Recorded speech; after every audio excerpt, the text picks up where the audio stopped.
The substitution effect in panel A seems pretty large. There's a large change in behavior from bundle A to bundle B. The reason for that is that we drew our indifference curve relatively flat, with lots of substitutability built into it. We now investigate what happens as we shrink that substitutability, and we begin with the two budget constraints as we've drawn them before.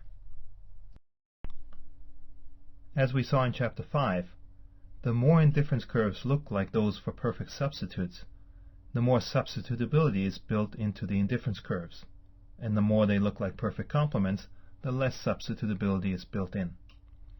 So to make our indifference curve contain less substitutability, we can imagine taking the indifference curve from panel A at each end and twisting it together a little bit to bring it closer to the L shape of perfect complements.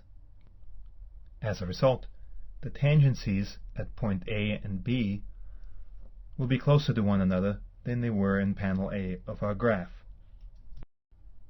This implies that my brother will end up driving a little bit more than he did in panel A, as he chooses to optimize at point A, and I will drive a little bit less than I chose to drive in panel A when I optimize at point B.